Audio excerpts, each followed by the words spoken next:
Hello, good morning. आप सभी का स्वागत है। हमारा चैप्टर चल रहा है जैवाणु बायोमोलिक्यूल्स और आज की इस वीडियो में हम पढ़ेंगे प्रोटीन्स की संरचना स्ट्रक्चर। बहुत सारे विद्यार्थी प्रोटीन की जो संरचना होती है उनको ये टॉपिक कठिन लगता है, लेकिन आज की इस वीडियो को देखने के बाद में आपको ये टॉपिक आसान लगेगा।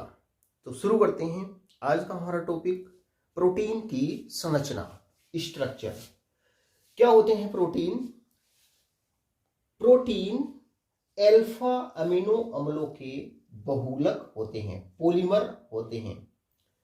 प्रोटीन में अमीनो अम्ल अणु पेप्टाइड बंधों, ये CONH, इस बॉन्ड को बोलते हैं पेप्टाइड बॉन्ड। एमिनो अम्लों में प्रोटीन में एमिनो अम्ल अणु पेप्टाइड बंधों के द्वारा जुड़े रहते हैं, लिंक्ड रहते हैं। पेप्टाइड बंध एमिनो समूह NH2 समूह तथा ये कार्बोक्सिल समूह के संयोग से बनता है। तो जो प्रोटीन्स होते हैं, प्रोटीन्स क्या होते हैं? अल्फा एमिनो अम्लों के बहुलक होते हैं। और जो अल्फा एमिनो अम्लों की इकाइयां होती है, अल्फा एमिनो अम्लों के जो अणु होते हैं वो एक दूसरे से पेप्टाइड बॉन्ड के द्वारा लिंक्ड रहते हैं। और पेप्टाइड बॉन्ड एमिनो समूह और कार्बोक्सिल समूह के संयोग से बनता है। देखो इस प्रकार से, देखो ये एक उदाहरण लेते हैं। ये एमिनो अम्ल है CH2, ये है ग्लाइसिन CH2COOH, है ना। पहले भी कई बार इसका उदाहरण आया है। नाम क्या है इसका? ये है ग्लाइसिन। और एक उदाहरण ये लेते हैं एलानिन। एलानिन में NH2 समूह यहां पे लेते हैं, NH2, ये CH3 और यहां पर एक ये CH जुड़ा हुआ है और ये COOH, ये एलानिन है। Alanine, alanine. देखो हमें मालूम है कि जो एमिनो अम्ल होते हैं उसमें NH2 समूह भी होता है, कार्बोक्सिल समूह दोनों होते हैं। और प्रोटीन में जो एमिनो अम्ल के अणु होते हैं ना, वो पेप्टाइड बॉन्ड के द्वारा जुड़े होते हैं। और ये पेप्टाइड बॉन्ड कैसे बनता है? ये पेप्टाइड बॉन्ड बनता है एमिनो समूह और कार्बोक्सिल समूह के संयोग से बनता है। देखो इस प्रकार से, देखो जब अमीनो अम्ल के अणु, चाहे वो समान अमीनो अम्ल के अणु हो चाहे असमान अमीनो अम्ल के अणु हो, जैसे यहाँ पे हमने दो भिन्न अमीनो अम्ल के अणु लिए हैं, ये समान भी हो सकते हैं, है ना। केवल ग्लाइसिन के अणु भी हो सकते हैं या केवल एलानिन के अणु भी हो सकते हैं।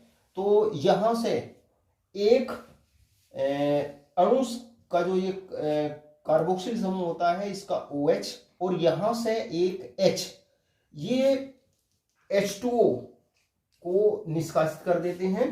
तो यहां पर बन जाएगा ये CONH, एक H निकल जाएगा तो ये बनेगा H2N और ये CH2 और ये CONH, है ना, CONH।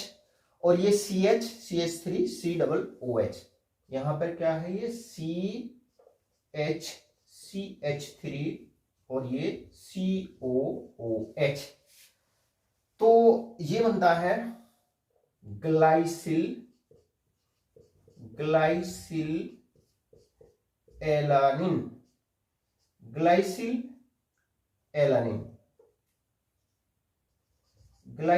एलानिन ये बनता है।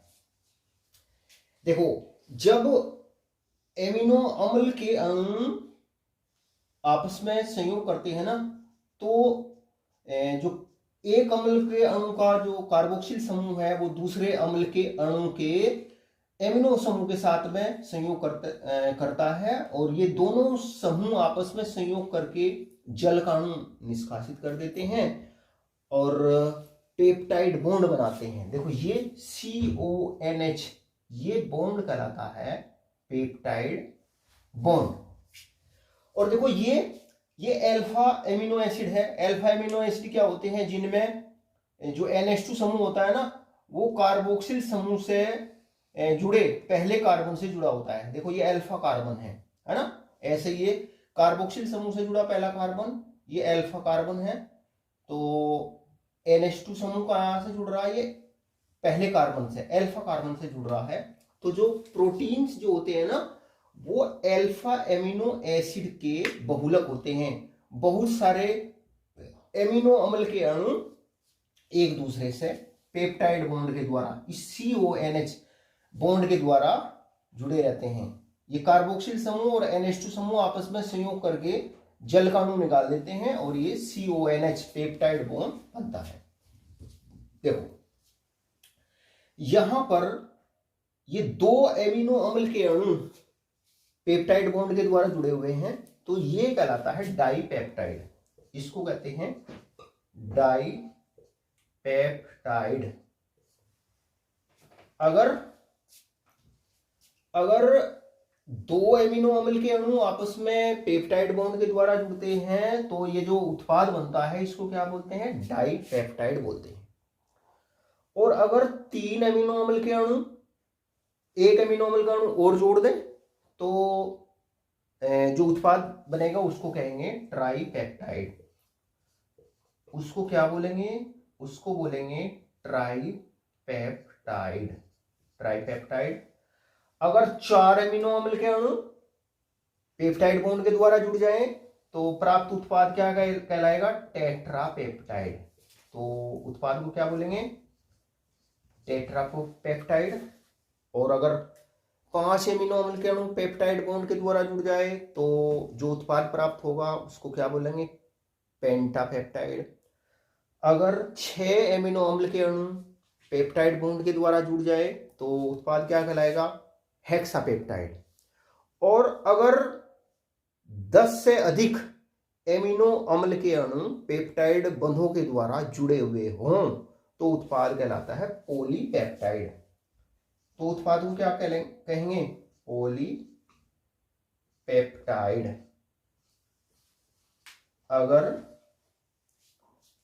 अगर 10 से अधिक एमिनो एसिड्स के अणु एक दूसरे से पेप्टाइड बॉन्ड के द्वारा CONH बॉन्ड के द्वारा जुड़ते हैं तो जो उत्पाद बनता है उसको कहते हैं पॉलीपेप्टाइड। और एक पॉलीपेप्टाइड जिसमें एमिनो अम्ल के अणु, जो एमिनो अम्ल के अवशेष होते हैं, एमिनो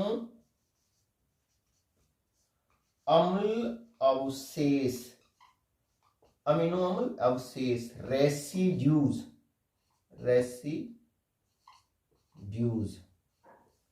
देखो एमिनो अम्ल अवशेष की संख्या 100 होती है। ऐसे पॉलीपेप्टाइड जिनमें एमिनो अम्ल अवशेषों की संख्या 100 से अधिक होती है, या जिनका जो आणविक द्रव्यमान होता है ना वो 10,000 से अधिक होता है। आणविक द्रव्यमान कितना होता है, 10,000 U। जो मोलिकुलर मास होता है ना, आणविक द्रव्यमान 10,000 से अधिक होता है, ऐसे पॉलीपेप्टाइड कहलाते हैं प्रोटीन। ऐसे पॉलीपेप्टाइडों को ही कहते हैं प्रोटीन। प्रोटीन किसे कहते हैं, ऐसे पॉलीपेप्टाइड जिनमें एमिनो अम्ल अवशेष की संख्या, एमिनो अम्ल अवशेष क्या होते हैं, देखो जैसे यहां से जब ये पॉलीपेप्टाइड जब पेप्टाइड बॉन्ड बनता है तो देखो एक H यहां से हटता है, और अगर इसमें दूसरा एमिनो अम्ल का अणु जुड़ता है तो एक OH यहाँ से हटता है, तो OH हट गया, यहाँ से H हट गया, तो जो भाग शेष बचा उसी को कहते हैं एमिनो अम्ल अवशेष, है ना।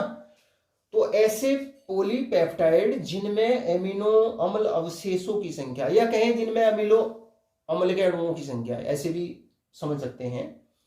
ऐसे पॉलीपेप्टाइड जिनमें एमिनो अम्लों की संख्या 100 से अधिक होती है, या जिनका जो आणविक द्रव्यमान होता है वो 10,000 से अधिक होता है, ऐसे पॉलीपेप्टाइड कहलाते हैं प्रोटीन। ऐसे पॉलीपेप्टाइड को कहते हैं प्रोटीन।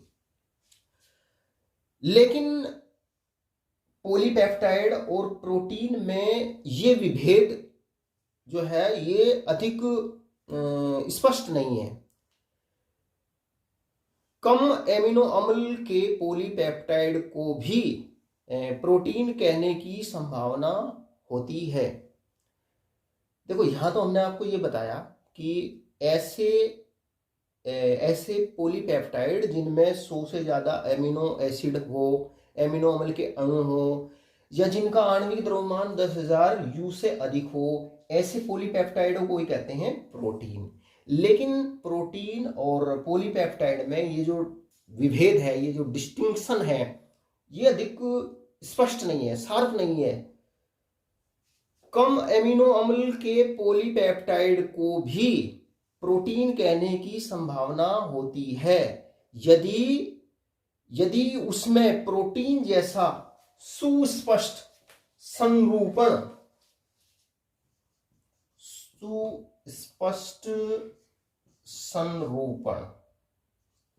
कन्फर्मेशन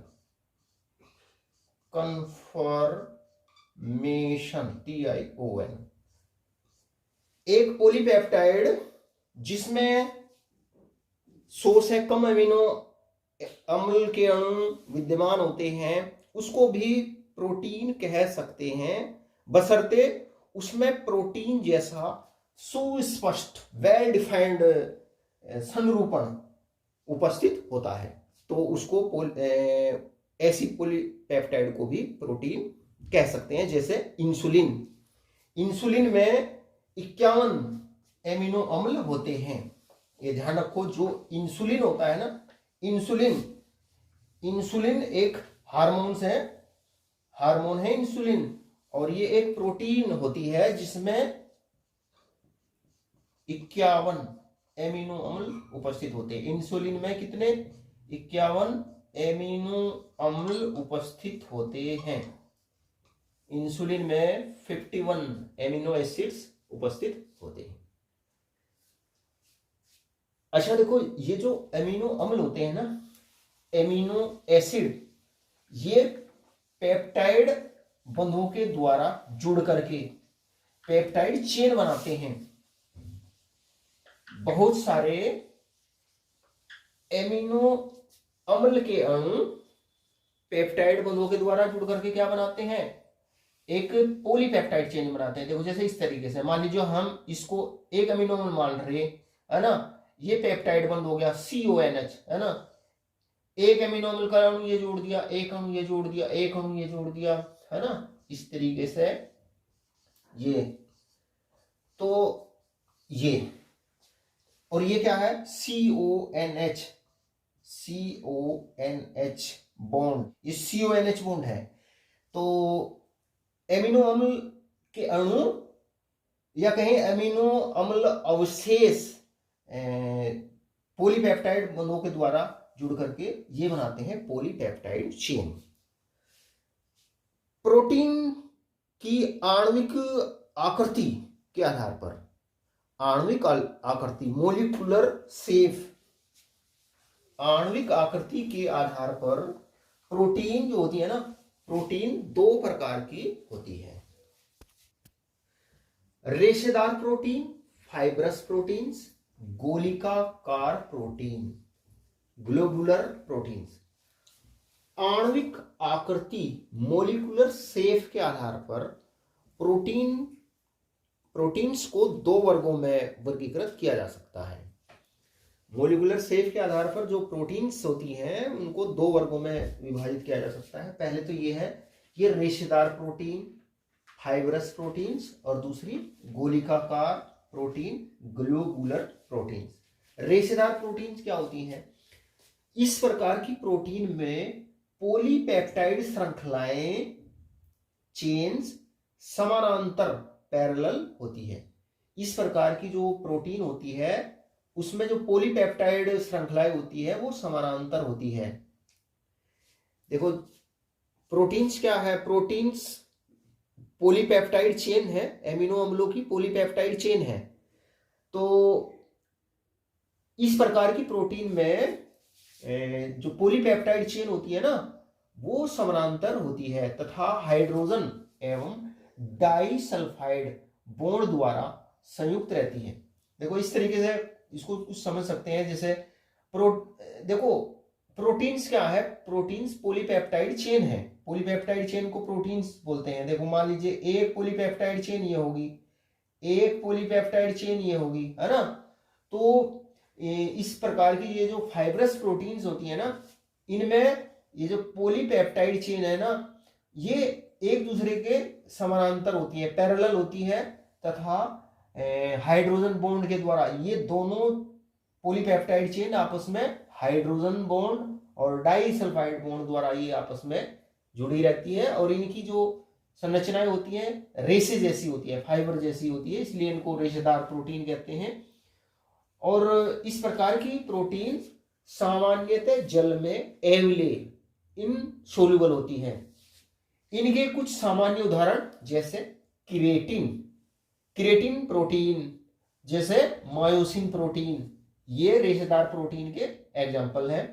देखो क्रिएटिन जो प्रोटीन होती है ना वो ऊन, बाल, रेशम, सींग और जो पंख होते हैं में उपस्थित रहती है ये क्रिएटिन प्रोटीन।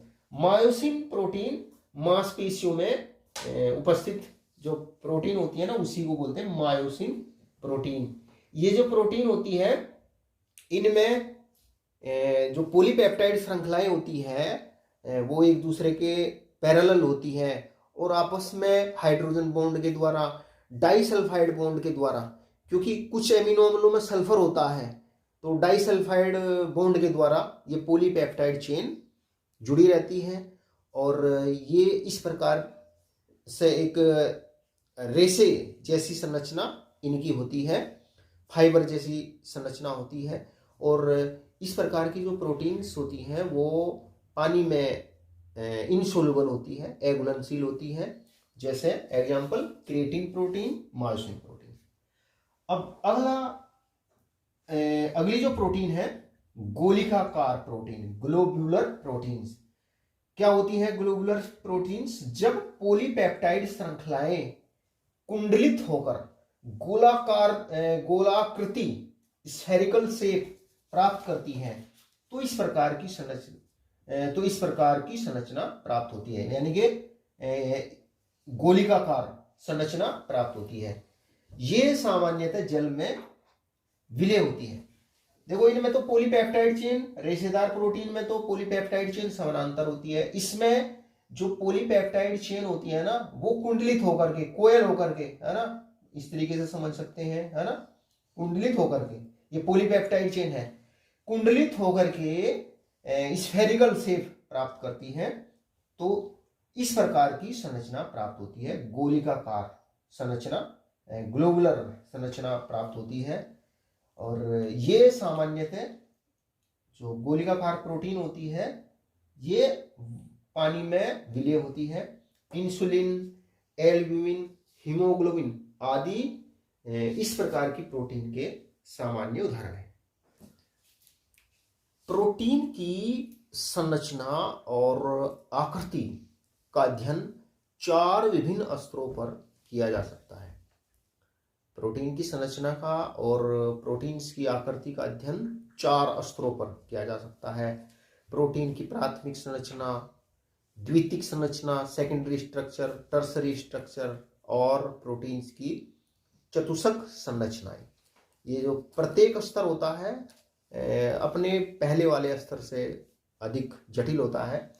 तो अब हम देखते हैं कि प्रोटीन की प्राथमिक संरचना क्या होती है, द्वितीयक संरचना क्या होती है तृतीयक संरचना क्या होती है और क्वाटरनरी स्ट्रक्चर चतुष्क संरचना क्या होती है।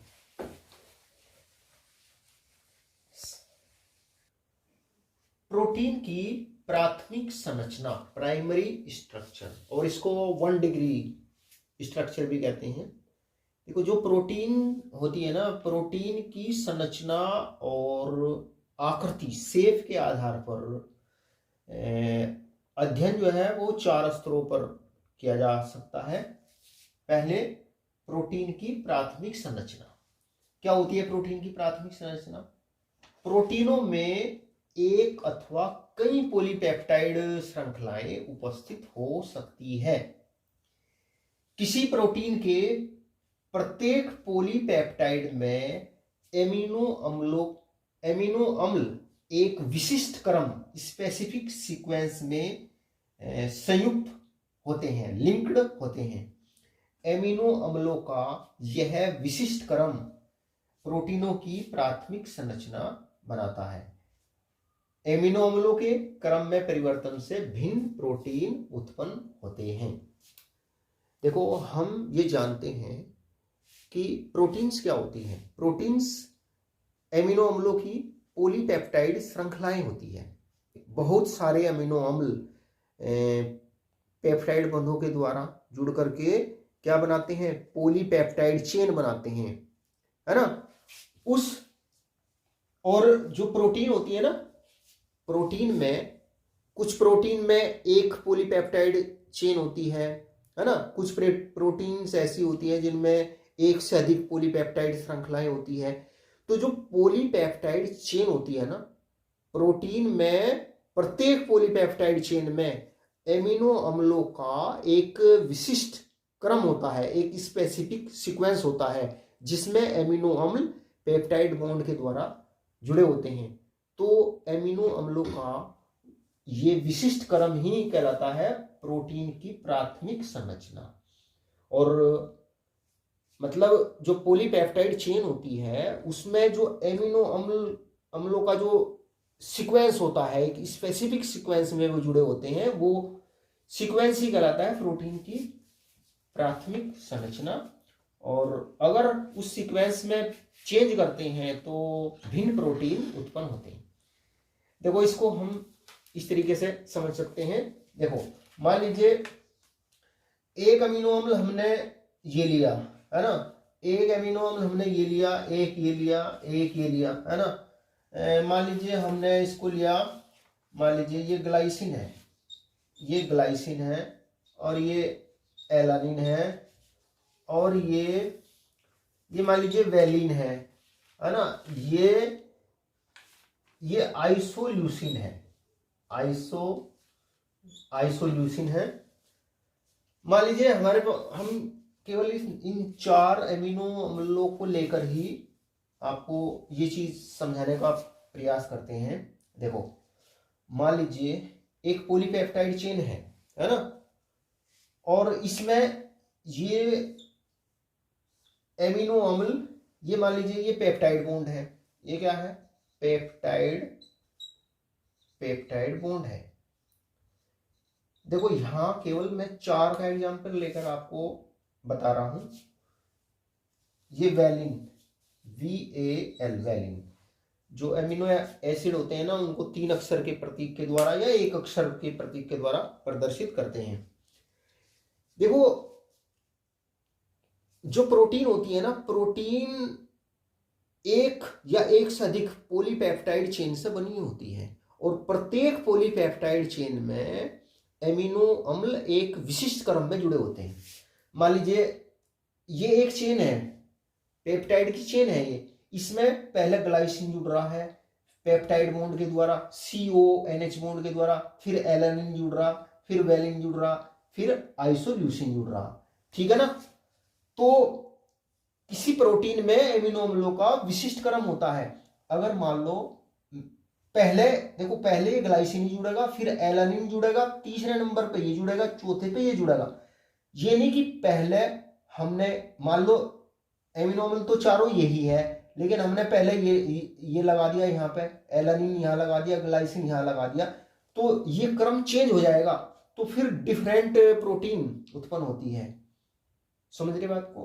तो जो पेप्टाइड पॉलीपेप्टाइड जो चेन होती है ना, उसमें एमिनो अम्ल एक विशिष्ट क्रम में जुड़े होते हैं, और अमीनो अम्लों का ये विशिष्ट क्रम ही बनाता है प्रोटीन की प्राथमिक संरचना। प्रोटीनों की द्वितीयक संरचना, सेकेंडरी स्ट्रक्चर, और इसे 2 डिग्री स्ट्रक्चर भी कहते हैं।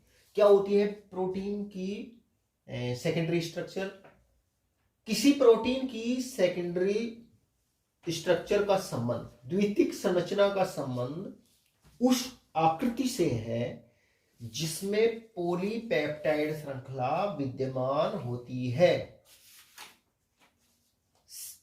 प्रोटीन की द्वितीयक संरचना का संबंध उस आकृति से होता है जिसमें पॉलीपेप्टाइड चेन विद्यमान होती है। प्रोटीनों की द्वितीयक संरचना 2 प्रकार की होती है। एक होती है ये अल्फा हेलिक्स संरचना, और दूसरी होती है, अभी उसको बाद में बताएंगे, बीटा प्लीटेड शीट संरचना। पहले इसको देखते हैं। अल्फा हेलिक्स संरचना क्या होती है? अल्फा हेलिक्स संरचना एक ऐसी संरचना है जिसमें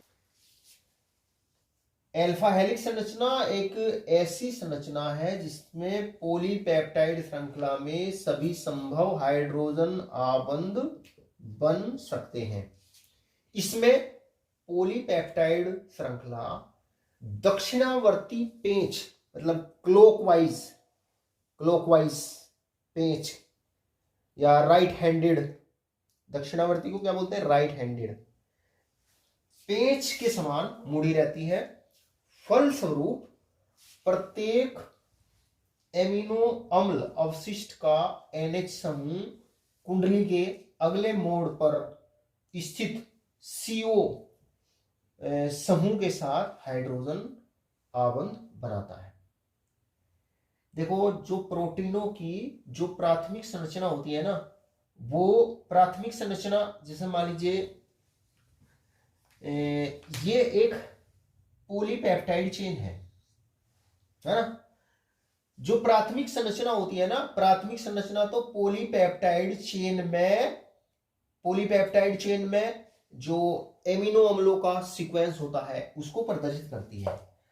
और देखो, जब इस पॉलीपेप्टाइड चेन में हाइड्रोजन बंद आ जाते हैं ना, तो इससे फिर वो सेकेंडरी संरचना प्रोटीन की बनती है। तो ये 2 प्रकार की हो सकती है सेकेंडरी संरचना। पहली ये अल्फा हेलिक्स संरचना, एक ऐसी संरचना है जिसमें पॉलीपेप्टाइड चेन में सभी संभव हाइड्रोजन बंध बन सकते हैं। देखो, ये जो पॉलीपेप्टाइड चेन है ना, इसमें पेप्टाइड बंध है ना, और एक पेप्टाइड बंध मान लीजिए ये है NHCO, है ना ये। अब देखो, यहां पर जो पेप्टाइड बॉन्ड होता है ना, पेप्टाइड बॉन्ड में ये जो CO समूह है इसकी ऑक्सीजन, और ये जो NH समूह है इसकी हाइड्रोजन के बीच में हाइड्रोजन बंध बनता है। इसके CO समूह की ऑक्सीजन और NH की हाइड्रोजन के बीच में ये क्या बनता है? ये है हाइड्रोजन बॉन्ड बनता है, ये हाइड्रोजन बंध बनता है। तो ये जो अल्फा हेलिक्स संरचना है, इसमें पॉलीपेप्टाइड चेन में सभी संभव हाइड्रोजन बंध बन सकते हैं। इसमें पॉलीपेप्टाइड श्रृंखला दक्षिणावर्ती पेंच के समान मुड़ी रहती, जिसके फलस्वरूप प्रत्येक अमीनो अम्ल अवशिष्ट का NH समूह, है ना। देखो यहां पे, देखो मान लीजिए यहां पर मान लो NH समूह है, तो ये NH समूह जो है ना, NH समूह कुंडली के अगले मोड़ पर स्थित, NH समूह कुंडली के अगले मोड़ पर स्थित CO समूह के साथ हाइड्रोजन बंध बनाता है। देखो मान लो यहाँ पे NH समूह है, यहाँ पे CO समूह है, तो इनके बीच में ये इस तरीके से हाइड्रोजन बॉन्ड बनते हैं, और ये हाइड्रोजन बॉन्ड बनने की वजह से ही ये जो पॉलीपेप्टाइड चेन होती है ना, ये कुंडलित होती है ना।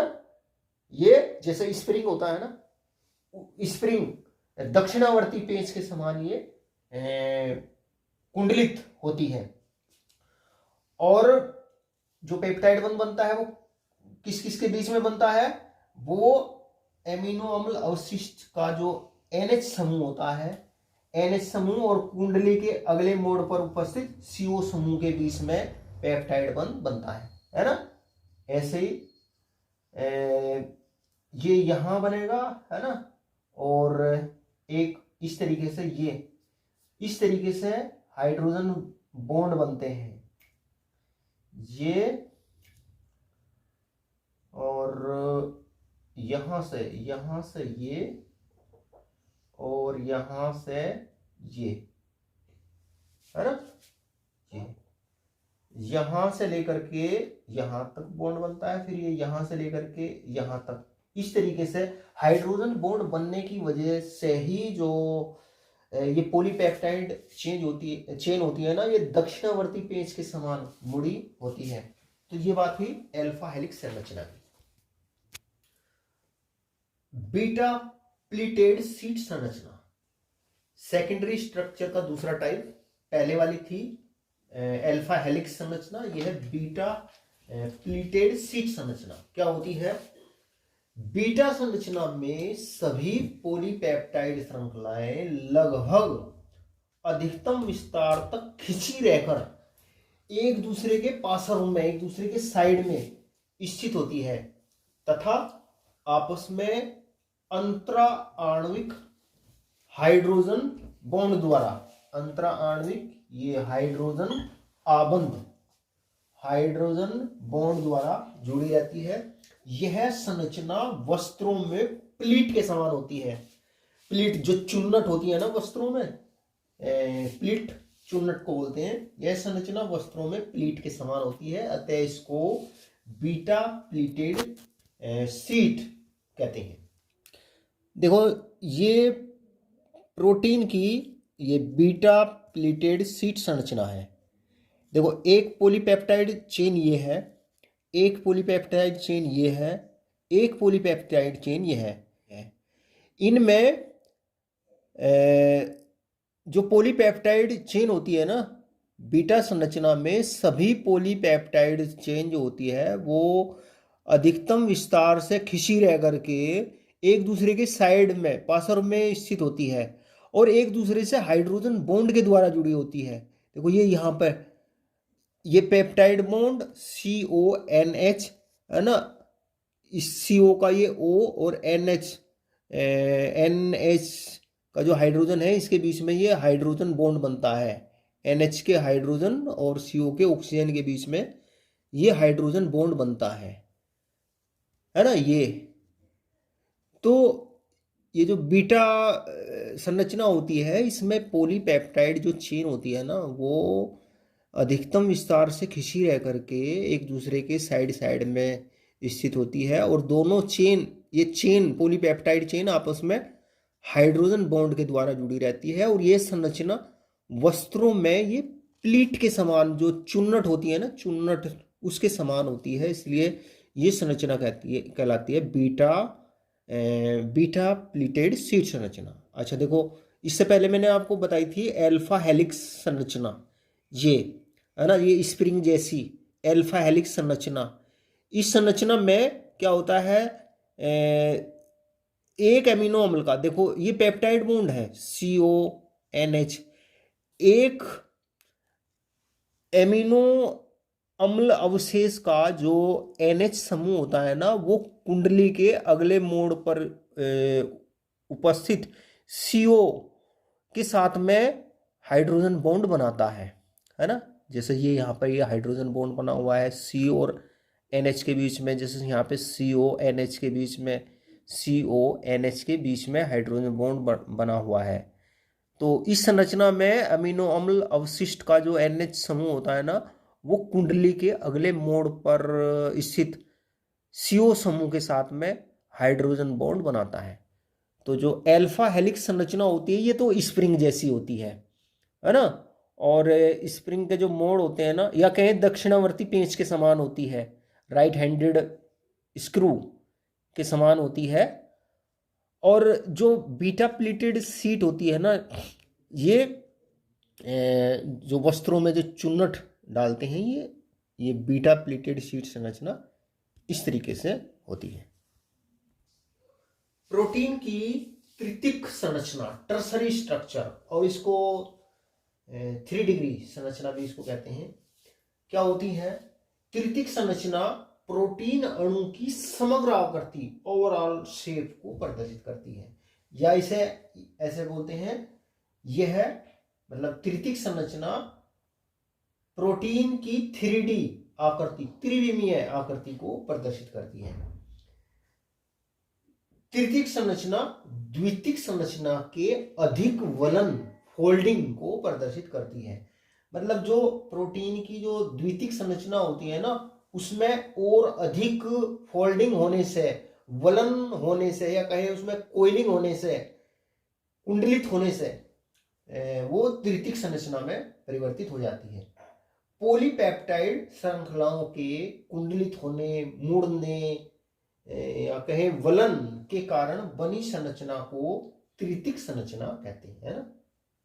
कई परिभाषा मैंने आपको इसमें बता दी। पॉलीपेप्टाइड श्रृंखलाओं के कुंडलित होने से या मुड़ने से या वलन के कारण बनी संरचना को तृतीयक संरचना कहते हैं। इसमें 2 प्रमुख आकृतियां बनती हैं, रेशेदार तथा गोलिकाकार, है ना, वो पहले बताई जा चुकी हैं। प्रमुख बल जो प्रोटीन की 2 डिग्री और 3 डिग्री, मतलब जो द्वितीयक संरचना और तृतीयक संरचना होती है, उनको जो अस्थायित्व प्रदान करते हैं, वो बल ये है: हाइड्रोजन बॉन्ड, डाइसल्फाइड बॉन्ड तथा स्थिर वैद्युत आकर्षण बल, इलेक्ट्रोस्टैटिक फोर्स ऑफ अट्रैक्शन, है ना। तो ये वो बल है जो 2 डिग्री और 3 डिग्री संरचनाओं को अस्थायित्व प्रदान करते हैं। देखो, मैंने अब तक आपको ये बताया प्रोटीन की प्राथमिक संरचना। प्रोटीन की जो, मान लीजिए ये एक पॉलीपेप्टाइड चेन है ना, ये एक पॉलीपेप्टाइड चेन है। जो प्राथमिक संरचना होती है ना, वो पेप्टाइड चेन में एमिनो अम्ल के विशिष्ट क्रम को प्रदर्शित करती है ना। और ये संरचना, मतलब जब इसमें पॉलीपेप्टाइड चेन में हाइड्रोजन बंध के द्वारा इसमें हाइड्रोजन बंध बनते हैं, जो CO समूह और NH समूह के बीच में, तो ये सेकेंडरी स्ट्रक्चर उत्पन्न होती है। इस प्रकार से ये तृतीयक संरचना, द्वितीयक संरचना। तृतीयक संरचना द्वितीयक संरचना के अधिक वलन को प्रदर्शित करती है। मतलब सेकेंडरी जो स्ट्रक्चर है ना, इसमें और ज्यादा फोल्डिंग हो जाए, है ना, इस तरीके से इसको और ज्यादा इसमें कोइलिंग हो जाए या कहीं फोल्डिंग हो जाए, तो ये द्वितीयक संरचना परिवर्तित हो जाती है तृतीयक संरचना में, टर्सरी स्ट्रक्चर में। तो ये प्राथमिक संरचना प्रोटीन की, ये सेकेंडरी, ये टर्सरी स्ट्रक्चर। द्वितीयक संरचना के और अधिक वलन को प्रदर्शित करती है ये तृतीयक संरचना। अब देखते हैं प्रोटीन की चतुष्क संरचना, क्वाटर्नरी स्ट्रक्चर ऑफ प्रोटीन्स क्या होती है।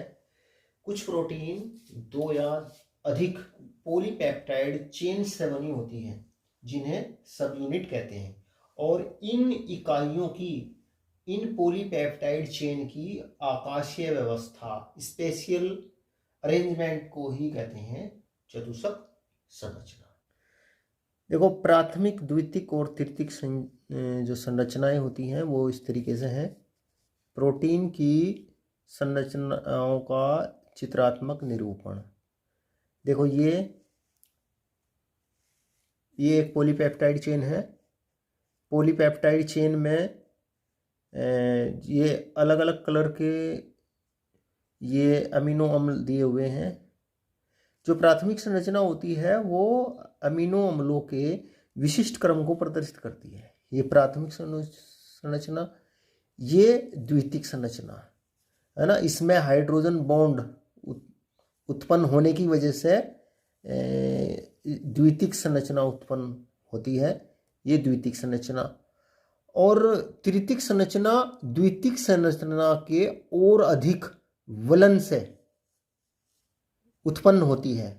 द्वितीयक संरचना में और अधिक फोल्डिंग को प्रदर्शित करती हैं ये तृतीयक संरचना, है ना। देखो ये तृतीयक संरचना है और ये है प्रोटीन की चतुष्क संरचना, है ना। देखो कुछ प्रोटीन जो होती है ना वो दो, या यहाँ पर तो ये एक ही पॉलीपेप्टाइड चेन है, इसमें भी यहाँ तक एक ही पॉलीपेप्टाइड चेन है, इसमें दो पॉलीपेप्टाइड चेन है। कुछ प्रोटीन जो होते हैं ना दो या अधिक पॉलीपेप्टाइड चेन से बनी होती है जिन्हें उप इकाई कहते हैं, और इन उप इकाइयों की या ये पॉलीपेप्टाइड चेन है इनकी आकाशीय व्यवस्था स्पेशियल अरेंजमेंट को ही कहते हैं चतुष्क संरचना।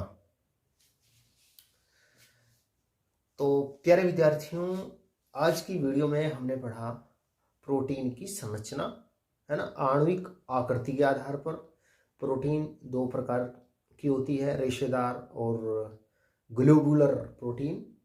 और संरचना और आकृति के आधार पर प्रोटीन का हमने अध्ययन किया चार स्तरों पर, प्रोटीन की प्राथमिक, द्वितीयक, तृतीयक और चतुष्क संरचना।